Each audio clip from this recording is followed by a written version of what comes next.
ज्योत्सना जी और उनके पति जीवन की सारी जिम्मेदारियां पूरी कर चुके थे। पैसे की कोई कमी नहीं थी, तो घूमना फिरना भी लगा रहता था। अरे बेटी के घर जाकर तो मजा ही आ गया, लेकिन विदेश से अच्छा तो देश ही लगता है। अब मन को चैन मिला। अरे लेकिन वहां की औरतें देखिए, कितनी फिट, स्मार्ट और चमकती हुई। आदत से तो बाज नहीं आओगे आप।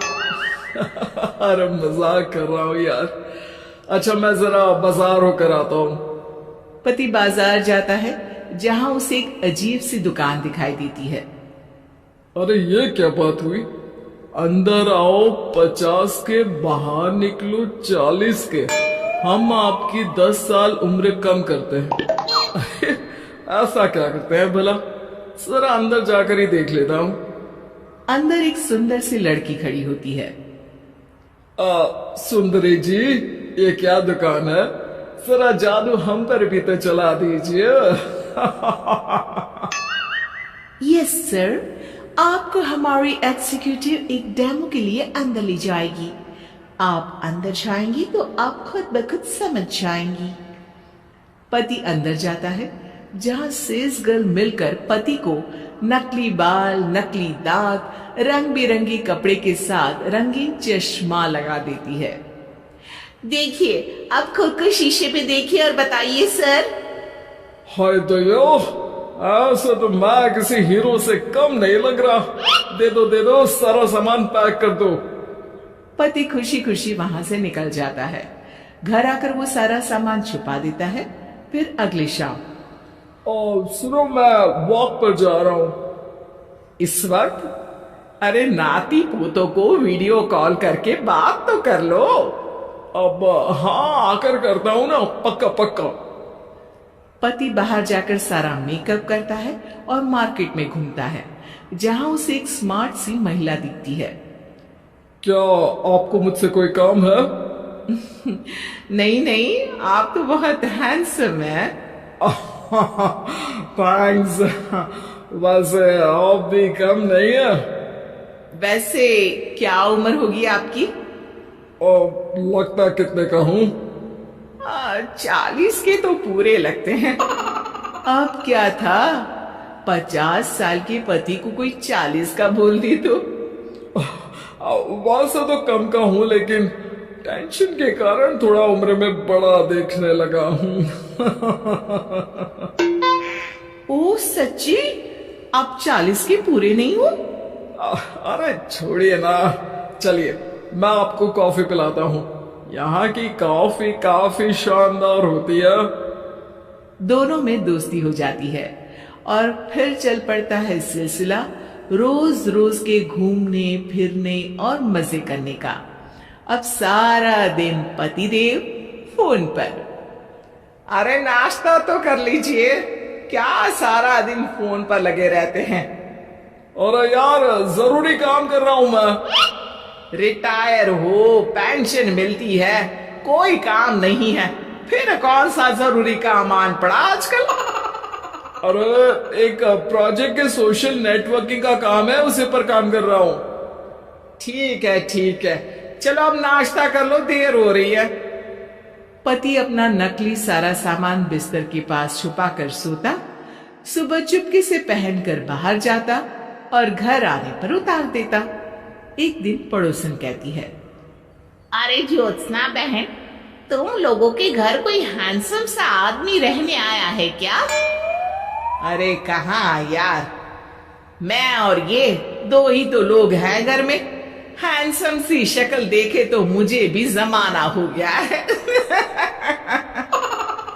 अरे पता नहीं, वो जाता तो तुम्हारे ही घर में है, क्या पता कौन होगा। अरे तुम्हारी उम्र हो रही है ना, और भाई साहब को भी गए 5 साल हो गए, शायद इसीलिए अब सारे हैंडसम नजर आ रहे होंगे। पड़ोसन भी ज्योत्सना की बात पर मुस्कुराकर वहां से चली जाती है। एक दिन, अरे सुनो जी, बहू बेटा और पोता आ रहे हैं, कुछ दिनों के लिए वो हमारे साथ ही रहेंगे। अरे शिट यार, ये क्या है?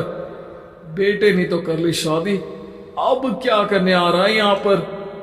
अरे कैसी बात कर रहे हो जी, इस उम्र में तो माता पिता तरसते हैं कि बच्चे आखिर साथ रहे, लेकिन आप है कि ठीक है ना, लेकिन अब देखो सभी व्यस्त है अपनी जिंदगी में, ये लोग आएंगे रहेंगे, कितनी डिस्टर्ब हो जाएगी लाइफ। कैसी बात कर रहे हो? अरे जैसे बहुत हैपनिंग है ना तुम्हारी लाइफ, तो जो बच्चों के आने से डिस्टर्ब हो जाएगी। अरे दिन काटने मुश्किल होते हैं, बच्चे आ जाएंगे तो थोड़ा दिन रात पता तो चलेगा। ओफो ठीक है, लेकिन बोल देना कि ना कोई मेरे कमरे में आए, ना मेरी लाइफ में दखल दे कि मैं कहाँ जा रहा हूँ, क्या कर रहा हूँ, समझी? खैर वो दिन भी आ जाता है जब बहू, बेटा और पोता उन लोगों के घर आते हैं। एक दिन, माँ जी आज मेड नहीं आई है तो मैं आप लोगों के कमरे में झाड़ू लगा देती हूँ। अरे नहीं नहीं बहू, वो तेरे पापा को ना पसंद नहीं है कि कोई उनके कमरे में जाए, तू छोड़ ना, मैं खुद ही लगा दूंगी। सास को समझ में नहीं आता कि आखिर उसके पति ने किसी को कमरे में जाने से मना क्यों कर रखा है। खैर वो साफ सफाई करके बाहर निकल आती है, लेकिन कहते हैं ना बच्चा तो अबोध होता है, उसे किसी बात का क्या पता। वो खेलते खेलते दादा के बिस्तर तक पहुंच जाता है और बाहर ले आता है दादा का वो सारा सामान जो वो लगाकर घूमते थे। ज्योत्सना की नजर उस सामान पर पड़ती है, वो बच्चे से पकड़कर कमरे में लाती है और पैकेट खोलकर देखती है। हाय रे दैया, ये क्या लग रहा है कि आजकल ये प्रोजेक्ट नया मिला हुआ है। बेटे बहू के जाने के बाद ज्योत्सना सोचती है कि वो बात करेगी, लेकिन फिर अरे खुद से बात करूंगी तो मुकर जाएंगे, पता लगाना होगा कि माजरा क्या है। कुछ दिनों बाद, अरे यार ये बच्चे लोगों के आने से लाइफ ना बड़ी डिस्टर्ब सी रही। मैं कुछ देर के लिए वॉक पर जा रहा हूँ, आराम से आऊंगा 2-4 घंटों के बाद, ठीक है? मैं क्या सोच रही हूँ कि मैं भी आपके साथ चलती हूँ। अरे थोड़ा रिलैक्स मैं भी तो हो जाऊं। हाँ, पड़ोस वाली बुढ़िया के साथ नीचे पार्क में जाकर वॉक करके आ जाओ। अच्छा जी, तुम कार से लॉन्ग ड्राइव के मजे लो और मैं पड़ोस की बुढ़िया के साथ। पति नहीं मानता और अपना पैकेट और कार लेकर निकल जाता है। रास्ते से वो उस महिला मित्र को फोन करता है। हाय ब्यूटीफुल, मैं कुछ दिनों के लिए आउट ऑफ कंट्री था, आज आ गया तो सोचा तुमसे मिल लूं। हाँ क्यों नहीं, क्लब में आ जाओ।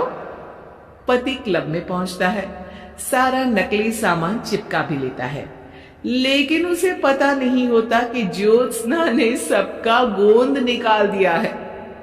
ओ बेबी, मैंने आपको बहुत मिस किया। मैंने भी। लेकिन वो जैसे ही हंसता है उसके नकली बाल गिरकर हाथ में आ जाते हैं, जिससे उसका सर गंजा दिखता है। ओ ये क्या! तभी उसका दांत भी हाथ में आ जाता है और ज्योत्सना के पति का सारा बुढ़ापा उसके दोस्त के सामने आ जाता है। हे भगवान, अंकल जी कौन है आप? कैसी बात कर रही हो अंकल, मैं तो तुम्हारा दोस्त हूँ। अरे पर हो तो अंकल ही ना, नकली दांत, नकली बाल और क्या क्या नकली है। पति को गुस्सा आ जाता है, वो महिला के बाल पकड़कर खींचता है, जिसके बाद उसका बाल भी उसके हाथ में आ जाता है और महिला के सारे पके बाल सामने आ जाते हैं। ओह, तो तुम भी उसी दुकान से हो? जाओ 50 की निकलो 40 के।